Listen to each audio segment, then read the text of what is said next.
So, posible ba ang tao manganganak ng Diyos? Depende po. Depende, paano naging depende? Depende po sa mga gustong ano po ng mga Kumusta naman ang pagbebenta mo? 4 na araw na kami walang tinda. Gusto kong maintindihan kung ano yung mga tinitinda mo. Religious. Religious sa Santo. Santo. Ito yung mga Oo. dinodiyos-diyos nila, no? Opo. So, ito yung mga tinda ni sister. Santo.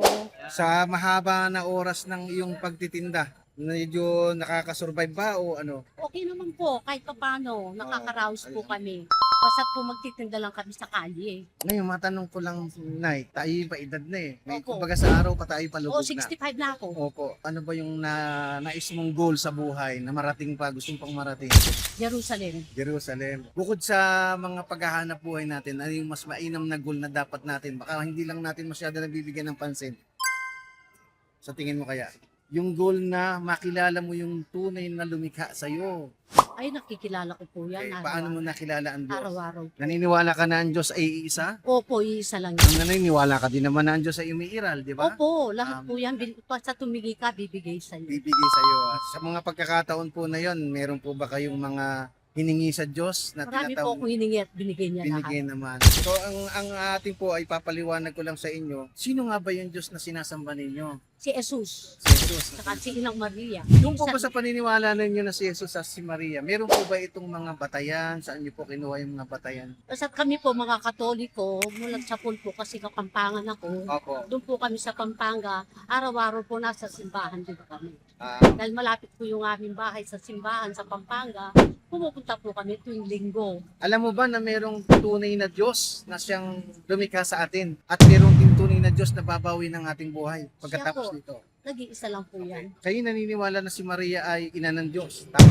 Si Maria po ba ay pinanganak o nilikha lang na tao na? Parang nilikha din siya. Okay. Opo, ng Panginoon Kasi Jesus. may mga anak kayo. 4. Ang anak ninyo tao, di ba? Opo. So, posible ba ang tao manganganak ng Diyos? Depende po. Depende, paano naging depende? Depende po sa mga gustong ano po ng mga Sa paniniwala natin, maging sa paniniwala po ng mga naunang tao na katulad ni Propeta Abraham, ni David, ni Solomon, pinaniniwalaan po ba ninyo? Opo. Si Propeta Moises, pinaniniwalaan ninyo?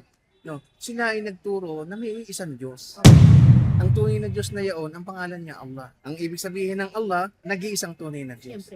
At sinabi po ng Allah, siya yung nag-iisang tunay na Diyos na walang katulad. Siya ang sandigan ng lahat. Hindi siya pinanganak at hindi siya nagkaanak. Naniniwala ba kayo Opo. doon? So naniniwala kayo sa ang Allah ay isang tunay na Diyos. Ito yung pinaka-essence ng paglikha sa atin ng Diyos. Na Amen. tayo'y sumamba sa Kanya lamang. Bakit tayo nilikha? Kung ba't andito tayo sa daigdig? Yun ang dahilan na tayo sumamba lamang sa nag-iisang tunay na Diyos. Dapat matuklasan lang natin yung tamang pamamaraan ng pagsamba sa Diyos. Ang pamamaraan ng tamang pagsamba sa Diyos ay dapat nating tingnan sa mga ginawa ng propeta.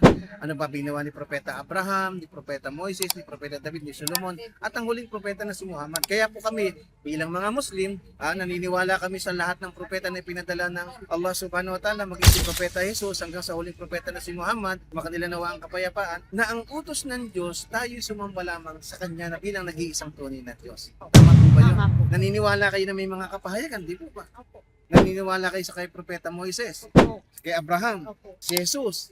Naniniwala kayo. Paniwalaan din po ninyo si Propeta Muhammad bilang huling Opo. propeta. Isa lang po. Okay, mashallah. Kung kayo ay naniniwala na iisa ang Diyos, ang Allah, naniniwala kayo kay Propeta Muhammad bilang huling propeta ng Diyos, Opo. ibig sabihin, madali na yun yung tanggapin ng pananampalatayang Islam. Pwedeng sabihin na natin ngayon, tama ba yun? Sasabihin natin, ako'y naniniwala Ako'y naniniwala. Sumasaksi. Sumasaksi. na ay isa lang Na iisa ang Allah, ang ala, ang tunay na ang Diyos. tunay ng Diyos. Ako'y naniniwala Ako'y naniniwala. na si Propeta Na si Muhammad Propeta ay huling propeta ng Diyos. Bibigkasin natin sa Arabic, tuturo ko sa iyo. Taas mo kami mo.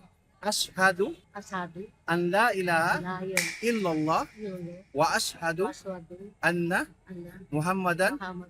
Rasul Rasul. Allah. Takbir! Allahu Akbar! Yun ang pinakamainam na ating magawa sa daigdig na ito. Unti-unti. Mahalaga na tayo maabutan ng kamatayan, na tayo nakasamba ng tama sa ating dakilang tagapaglikha. Magandang umaga po sa inyo. Congratulations.